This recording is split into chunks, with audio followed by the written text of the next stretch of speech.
Bom dia, bom dia. Continuando aí os nossos devocionais.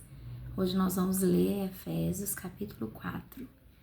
Portanto, como prisioneiro no Senhor, suplico-lhes que vivam de modo digno do chamado que receberam. Sejam sempre humildes e amáveis, tolerando pacientemente uns aos outros em amor.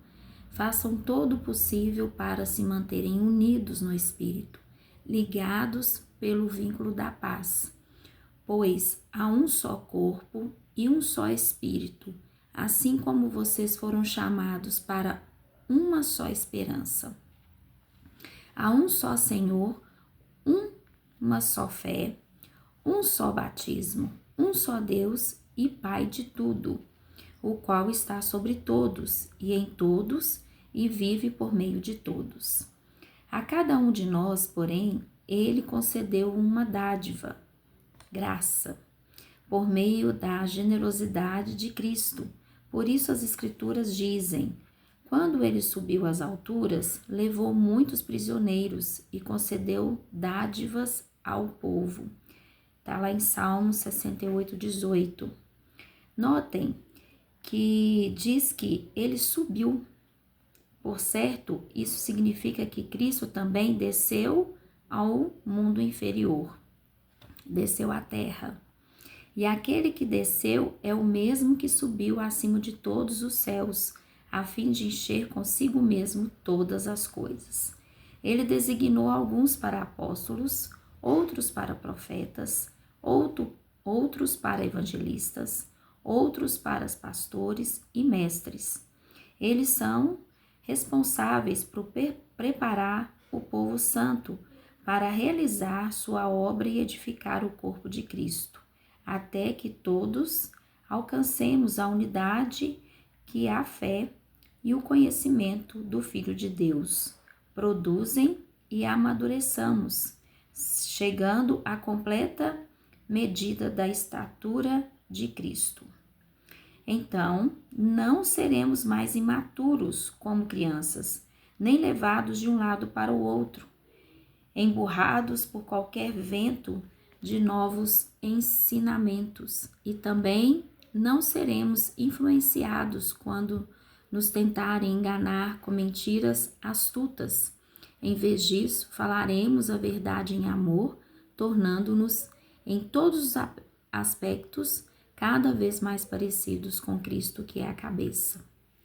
E ele faz que todo o corpo se encaixe perfeitamente, e cada parte, ao cumprir sua função específica, ajuda as demais a crescer, para que todo o corpo se desenvolva e seja saudável em amor. Eu vou dar uma pausa aqui e explicar essa parte, né? Onde Paulo, escrevendo aqui, ele fala da unidade no corpo, né? Que nós devemos fazer o possível para manter no espírito, porque a igreja, ela é um corpo, e como um corpo, né? Cada corpo tem a sua função. Então, Cristo, ele veio e deu funções para cada um. Ele mesmo deu os dons e talentos para cada um, para que esse corpo, ele agisse, né, em cada parte, e assim a gente poder trabalhar em unidade. Então, para isso que ele deu esses dons, é para que nós possamos usá-los, né, para edificar, para ajudar as outras pessoas.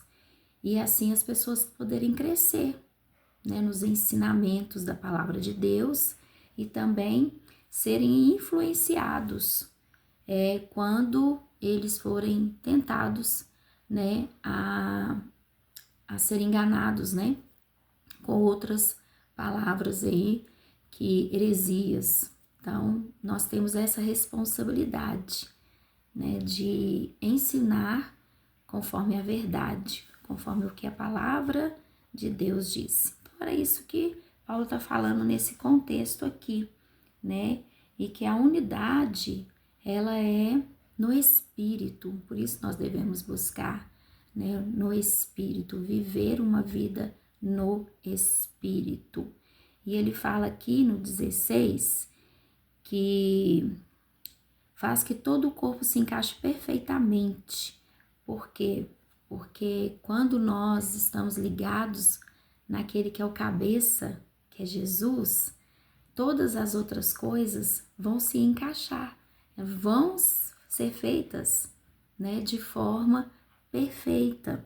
E cada um vai cumprir a sua função da forma que o Senhor deu, né? E para isso nós precisamos também buscar sermos parecidos com Cristo, que é o nosso maior exemplo, né?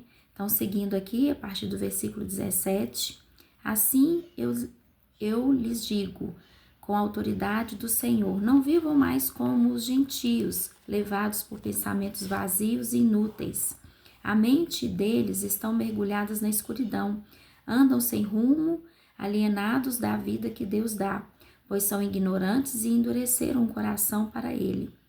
Tornaram-se insensíveis, vivem em função dos prazeres sensuais e praticam avidamente toda espécie de impureza.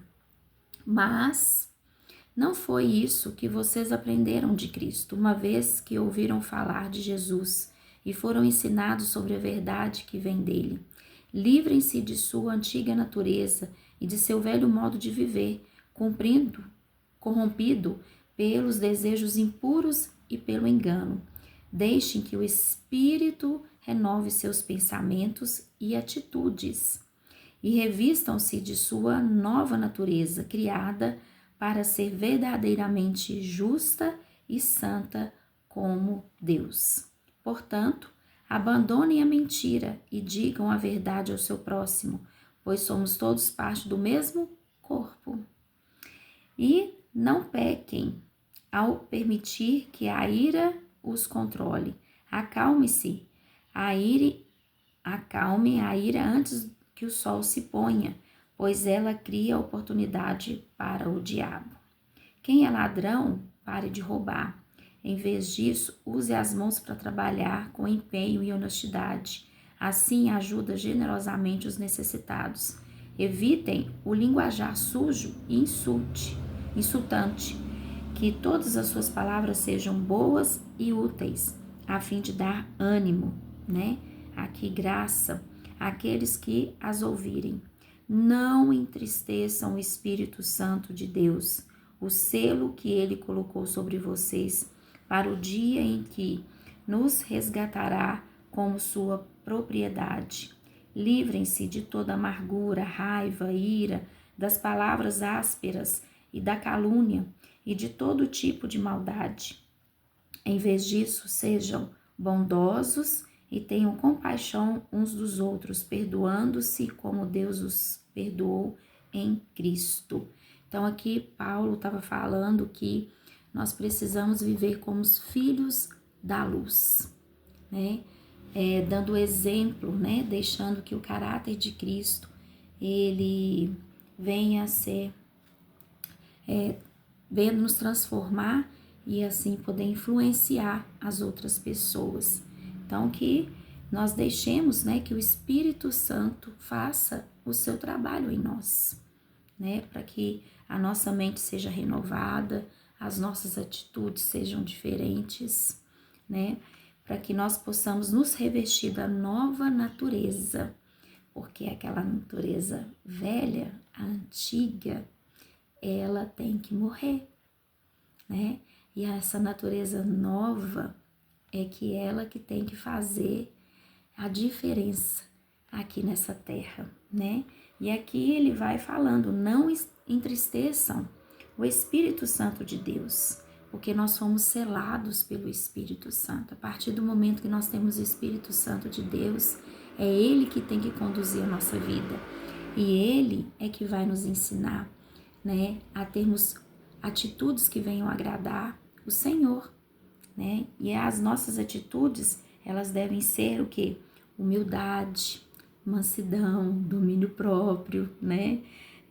Sermos bondosos, ter compaixão uns com os outros, deixar que o amor de Cristo nos envolva e assim a gente poder perdoar aqueles também, né, que um dia causou algo em nossas vidas e arrancar toda essa mágoa, arrancar toda a tristeza, deixar que o Senhor, Ele venha trabalhar em nossas vidas. Então, aqui no finalzinho, né, fala que em vez disso, sejam bondosos e tenham compaixão uns com os outros, perdoando-se como Deus os perdoou em Cristo Jesus. Então, que nós devemos, né, olhar para dentro de nós todos os dias e ver se há algo em nós que tenha desagradado o coração do Senhor e deixar que Ele faça a tua vontade em nós. E assim a gente poder nos perdoar, perdoar o outro, né, e perdoar a Deus também em algumas situações da nossa vida. Que fique essa palavra no seu coração. Vocês tenham um bom dia. Deus abençoe.